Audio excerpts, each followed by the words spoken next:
नमः शिवाय ओम नमः शिवाय हरे हरे भोले नमः शिवाय।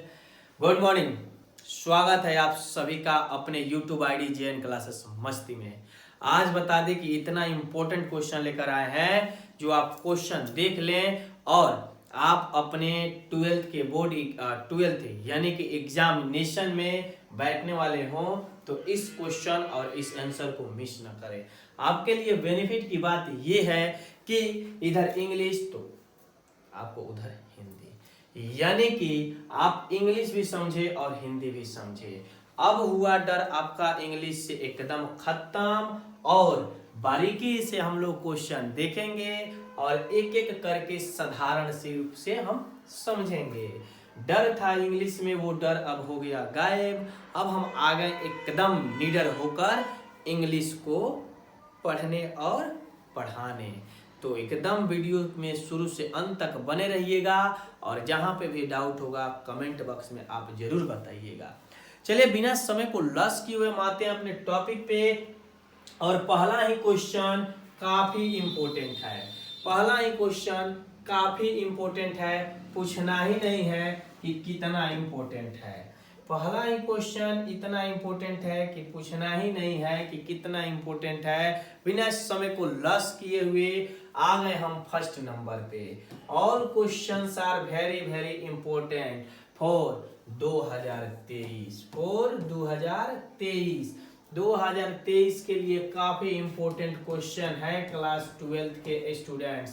तो बिना मिस किए हुए शुरू से अंत तक देखना ताकि आप अच्छा अंक प्राप्त कर लो। लेकिन इससे पहले एक रिक्वेस्ट है कि नए होंगे तो सब्सक्राइब कर दीजिएगा, बेल आइकन को प्रेस कर दीजिएगा। चलिए क्वेश्चन नंबर फर्स्ट कर रहा है, बारीकी से समझेंगे।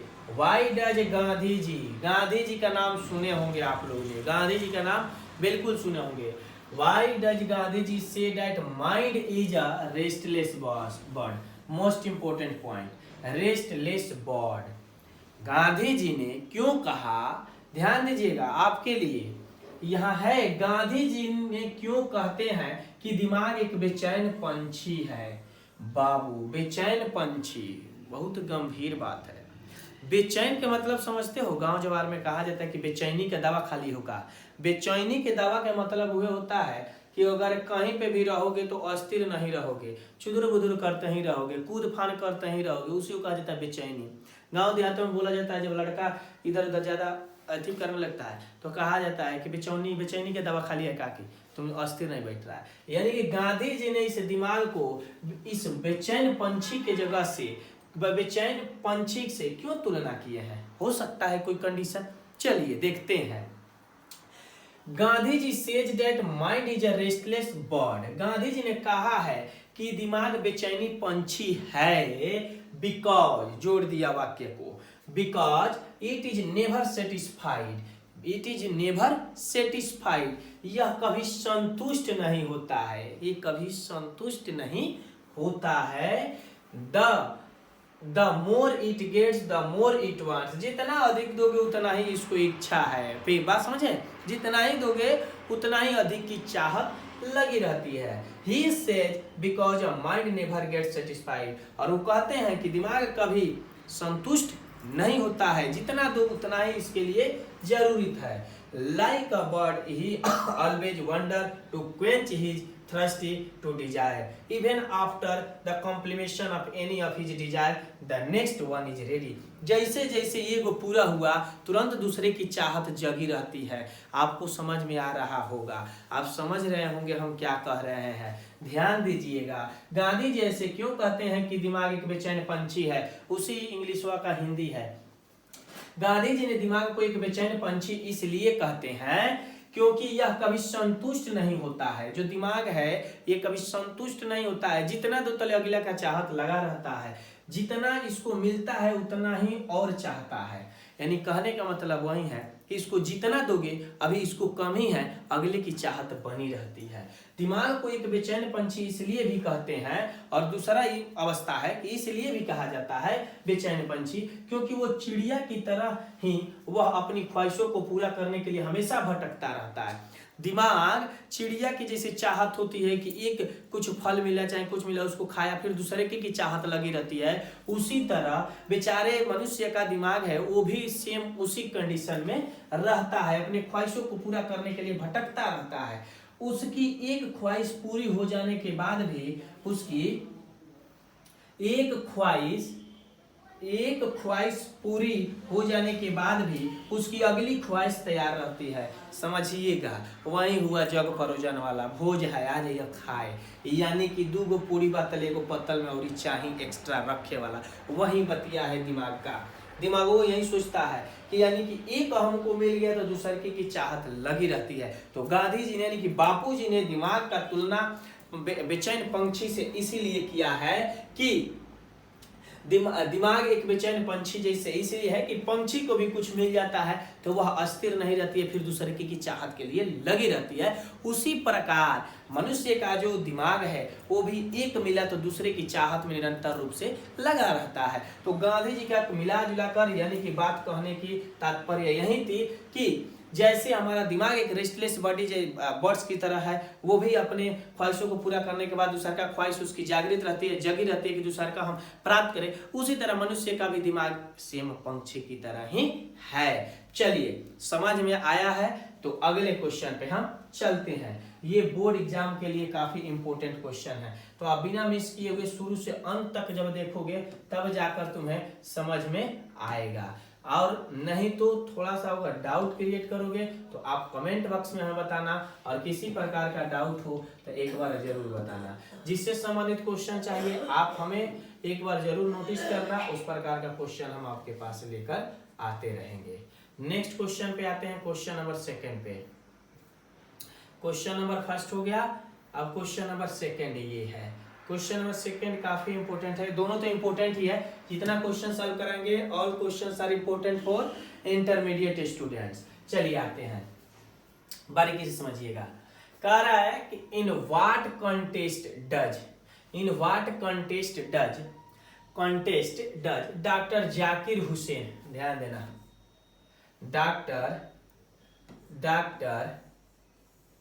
जाकिर हुसैन से भारत इज माई होम। देखिए बहुत गंभीर क्वेश्चन क्या कह रहा है कि डॉक्टर जाकिर हुसैन जो थे वो क्यों कह दिए कि भारत मेरा घर है। भैया भारत को अपना घर क्यों मान लिए। आते हैं हिंदी का क्वेश्चन देखते हैं। डॉक्टर जाकिर हुसैन किस संदर्भ में कहते हैं कि भारत मेरा घर है, भारत जो है वो मेरा घर है। अरे भैया एक बात बताइएगा, किसी को कुछ अच्छा लगता है तभी वो कहता है कि अपना है। अगर हम किसी को अच्छा कहते हैं तो उसका बात व्यवहार संस्कार हर एक चीज अच्छा लग रहा है तभी हम उसको करें कि हाँ अपना है, और वो दुर्व्यवहार करेगा तो हम उसे अपना मानेंगे, नहीं मानेंगे। कंडीशन वही है। कंडीशन यहाँ कह रहा है कि डॉक्टर जाकिर हुसैन ने भारत को अपना घर क्यों मान लिया। हाँ बिल्कुल मानेगा। यहाँ का रूल रेगुलेशन अच्छा लगा होगा, यहाँ के कॉन्स्टिट्यूशन अच्छा लगा होगा, यहाँ का सभ्यता अच्छा लगा होगा, यहाँ का संस्कार अच्छा लगा होगा, यहाँ के लोगों के बीच की वार्तालाप अच्छा लगा होगा, तो वो अपने से मेहनत करने के लिए उतर गए होंगे ग्राउंड में और भारत को अपना घर मान लिए होंगे और एक मुखिया बन गए होंगे कि भैया मुखिया बनकर इन भारत में निवास करने वाले हर एक लोगों का इज्जत करेंगे, सेवा करेंगे, सत्कार करेंगे। तो जी हाँ, आ जाए हम क्वेश्चन पे। कह रहे actually in our Indian constitution, दरअसल हमारे भारतीय संविधान में the president of India is the constitutional head of our country. दरअसल हमारे भारतीय संविधान में देश का राष्ट्रपति ही देश का संवैधानिक प्रधान होता है। देखिए यही मेरे कंडीशन होने के चलते हमको लग रहा है कि डॉक्टर जाकिर हुसैन जी इसको क्या मान लिए होंगे, अपना घर मान लिए होंगे। So he is naturally he because the head of our country, he so he naturally he become the head of our country, इसलिए मूलतः वह हमारे प्रधान बन गए, इसलिए वह मूलतः हमारे प्रधान बन गए। आपको पहले ही बताया कि इसी के चलते constitutional head of our country, इसी के चलते, ठीक।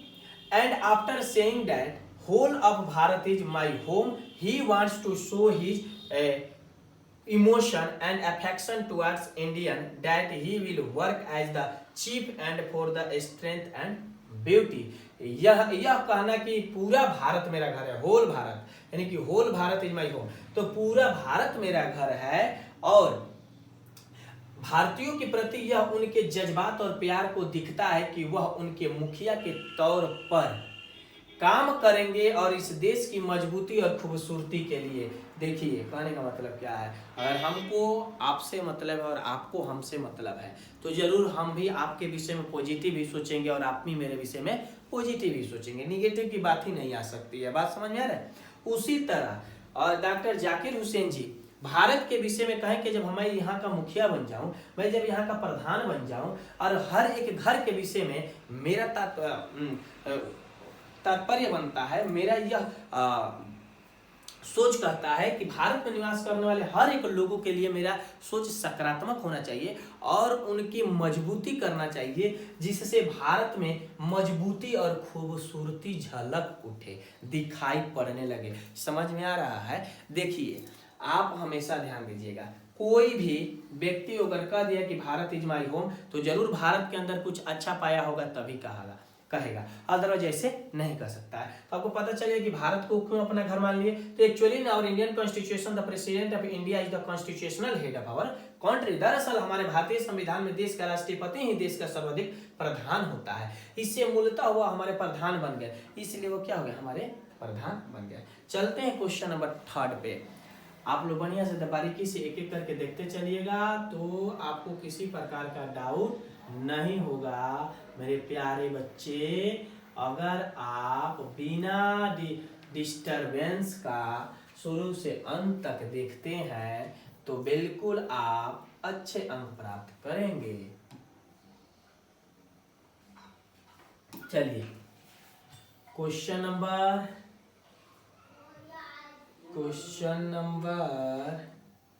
आ गए हम 3 पे। क्वेश्चन नंबर 3 बारीकी से देखिएगा बिना मिस किए हुए। चलिए आते हैं क्वेश्चन नंबर 3। क्वेश्चन नंबर 3 कह रहा है कि how is child birth a family affair in traditional society. ध्यान दीजिएगा, कह रहे हाउ